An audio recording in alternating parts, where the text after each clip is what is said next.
Let's move on to Charlemagne. So Charlemagne went on The View, and apparently this moment here went kind of viral.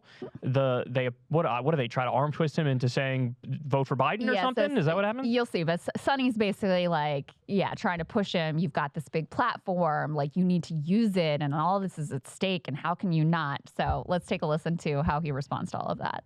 Book is all about having real conversations. Let's get to it. Let's get real. Now, you have a massive platform reaching millions of listeners, and you and I have talked about this before. You endorsed Joe Biden back in 2020, but this time around, you say you're not going to endorse anybody. Charlemagne, now is not the time, in my opinion, to sit this one out. Yeah. I didn't say that. I never said I was sitting it out. What you gonna do? I'm definitely voting in November, but what I like to focus on is issues, not individuals. Like, you know, when But why not endorse? Huh? Why not endorse Biden? Because if I'm sitting here telling my listeners that, you know, you have somebody out there who is a threat to democracy, you have somebody out there who said they want to, you know, suspend the Constitution to overthrow the results of an election. You saw this person, you know, try to lead an attempted coup of this country, and I'm telling people that this guy is a threat to democracy. Have you ever read Project 25? There's only 2 candidates out there. So if I'm saying that about this individual, the choice is clear, right? But one of the things that we've been talking about is the fact that getting facts out through the media has been seems to be very difficult. I feel like I just spewed some facts. Yeah. Yes, but we need you to do it on your show. Well, the reality is I think both candidates are trash. So but I am going to vote in November, and I'm going to vote my best interest, and I'm going to vote who I think, you know, can preserve democracy. So if I think both candidates are trash and I don't feel like, you know, endorsing one, would you rather me endorse an individual or endorse the fact that, hey, we need to go out here and protect democracy? And you know, when you look at somebody like President Biden, it feels like his base is pretty pissed off at him for a number of reasons. Help him out. Well, no, look, I actually... Help him out by doing what? The former, you know, First Lady called a play one time, and she said, you know, when they go low, we go high. I think you got to rip that play up. Yeah. When they go low, you got to take it to the floor. So what do you think? Because I talked about this some on Breaking Points. I'm curious your thoughts. I mean, honestly, I feel like he handled that exactly how I would have handled it. Yeah. Yeah, I feel, because I sympathize with him 100%. What he's saying is like, look, if you ask me to have the conversation, is there a lesser evil? I'm willing to have that conversation with you, and I think there are clear conclusions. And I think those conclusions come out in my commentary on this. But if you want me to come out here and like do a, rah, Joe Biden, yay! I'm not going to do that because the motherfucker's committing a genocide. He didn't say that. But that in my head, that's what I'm thinking is like... Right. Like, are you just going to ignore that? Are you just going to act like that doesn't exist? Yeah. Are you just, like, they're trying to force him to come out and say that Biden is good or great or worthy of your vote, when the fact of the matter is none of that's actually true. Right. Like, if you do the analysis between Trump and Biden and just go policy for policy, yeah, I think then the conclusion comes out of that just fine. But to take that next step and, like, actually try to prod people... That's right. It's just, that's not in me, that's not in him, and it never will be, because he's committing a genocide, and that's disgusting and grotesque. And I like when he said, I focus on issues, not individuals. It's like he makes the case for Biden without endorsing him. But the other thing is, and these shows rely on this fact, they don't even acknowledge the fact that Jill Stein is running and Cornel West is running. They don't even acknowledge that, you know, ranked choice voting is the thing, and if we had that everywhere, we wouldn't have this horrific choice where it's 2 decrepit old freaks who are incredibly corrupt and vicious war criminals. Yeah. Right? That would be the conversation to have. It's like we should have ranked choice voting, and in that scenario, I go Jill Stein number 1, Cornel West number 2, Joe Biden number 3. Yeah.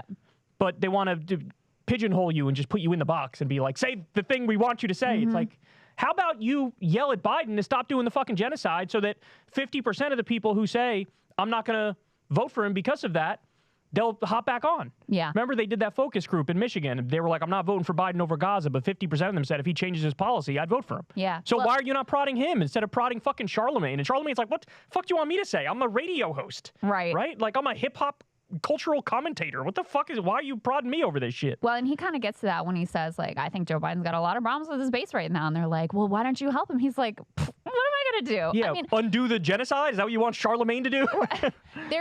there's a big difference between saying, like, listen, I'm not happy. As he says, both these candidates are trash.